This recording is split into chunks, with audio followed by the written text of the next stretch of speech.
எதிலும் நீதி, நேர்மை, நியாயம் என்று பேசக்கூடிய, அதனை செயல்படுத்தக்கூடிய பண்பும், அதில் ஏதாவது பிரச்சனை ஏற்பட்டால் அதீதமான கோபமும் அடையக்கூடிய குணம் கொண்ட துளாராசி அன்பர்களே, உங்களுக்கு இந்த குரு பயிற்சினால் ஏற்படக்கூடிய பலன்கள். பொதுவாக ஜோதிட சாஸ்திரத்திலே சந்திரன் என்ற வீட்டிற்கு 8ஆம் இடத்திலே குரு வரும்போது சகட யோகம் என்று சொல்லுவோம். அந்த சகட யோகத்தினால் அந்த ராசிக்கு மிகப்பெரிய பாதிப்பு கிடைக்கும் என்றும் சொல்லுவார்கள். அப்போ இந்த காலகட்டங்களை பொறுத்தளவு பார்த்திங்கன்னா, உங்கள் ராசிக்கு 8ஆம் இடத்துல குரு பகவான் உட்கார்ந்துருக்கிறது சகட குருவாக அமைகிறார். அப்படி அமைஞ்சிச்சென்னால் பெரிய அளவில் பாதிப்புகள் கிடைக்கும். இது உண்மை. ஆனால் நான் முதல்ல சொன்ன மாதிரி நட்சத்திர ரீதியாக குரு பகவான் பயணிக்கும் பொழுது அந்த நட்சத்திரத்துக்கு அதிபதியான கிரகங்கள் அல்லது அந்த வீடுகள் உங்களுக்கு சாதகமாக இருந்தால் நன்மைகள் நிறைய கிடைக்கும். அதன்படி மேலோட்டமாக பார்த்தால் இந்த ஆண்டு கடுமையாக பாதிக்கப்படக்கூடிய ராசி என்று துலா ராசியை எல்லா ஜோதிடர்களும் சொல்லுவார்கள். நானும் சொல்லித்தான் தீர வேண்டும். ஆனாலும் ஏதாவது ஒரு இடத்தில் நமக்கு ஒரு சொல்யூஷன் கிடைக்கும் இல்லையா? அந்த வகையில் பார்க்குறப்ப நட்சத்திரம் தான் உங்களுக்குரிய தீர்வாக அமைகிறது. அதன்படி முதல்ல சூரியன் நட்சத்திரத்தில் குரு பகவான் பயணிக்கும் பொழுது அந்த சூரிய பகவானுடைய ராசியானது உங்கள் ராசிக்கு 11ஆம் இடம் என்று சொல்லக்கூடிய லாபஸ்தானம். அதனால் ஆரம்ப காலகட்டங்களிலே உங்களுக்கு லாபங்கள் கிடைப்பதற்கு வாய்ப்பு உண்டு. குரு பகவான் பெயர்ச்சியில் முதல்ல உங்களுக்கு லாபங்கள் கிடைப்பதற்கு வாய்ப்பு உண்டு. அதே இடம் அந்த துலா ராசிக்கு பாதகஸ்தானமாகவும் அமையும். அப்போ லாபங்கள் கிடைப்பது போல் தோன்றினாலுமே அதை நீங்கள் பயன்படுத்தும் விதத்தில் அது லாபமாகவோ அல்லது சர்களாகவோ அமையக்கூடிய வாய்ப்புகள் உண்டு. அதனால் இந்த லாபஸ்தானத்தில் பயணிக்கும் பொழுது சற்று நிதானமாக கடைப்பிடிச்சிங்கன்னா நல்ல பலன்கள் உங்களுக்கு நிறைய கிடைக்கிறதுக்கு வாய்ப்பு உண்டு. அதுக்கு அடுத்து பார்த்தீங்கன்னா சந்திரன் நட்சத்திரமாகிய ரோஹிணி நட்சத்திரத்தில் குரு பகவான் பயணிக்கும் பொழுது அந்த குரு பகவான் ஜீவனாதிபதி என்ற அந்தஸ்து பெற்ற சந்திரன் நட்சத்திரம் உங்கள் ராசிக்கு அவர் ஜீவனாதிபதி.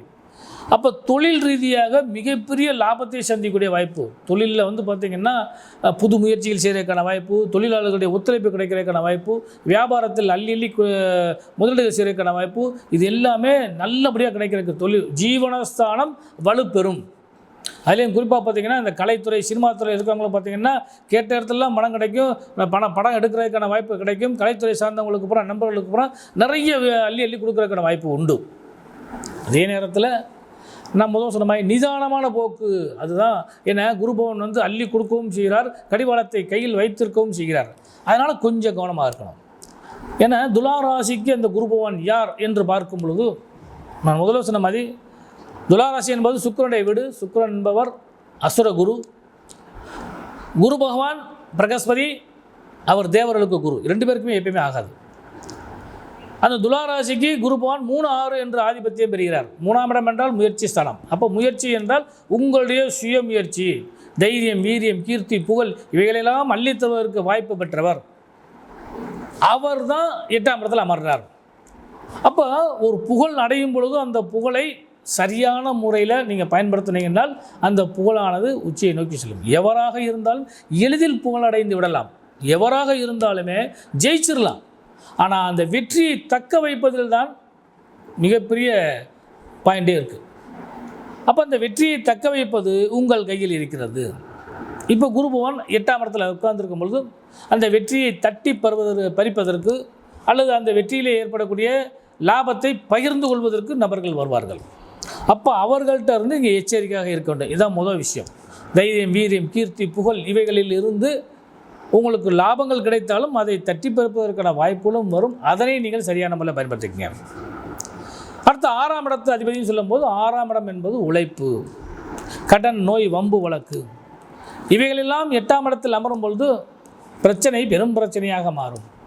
கடன் சார்ந்த விஷயங்களில் கவனமாக கையாளுங்கள். தேவையில்லாமல் யாருக்கும் போய் நானாச்சு அப்படின்னு சொல்லி ஜாமீன் போட்டுறாதீங்க.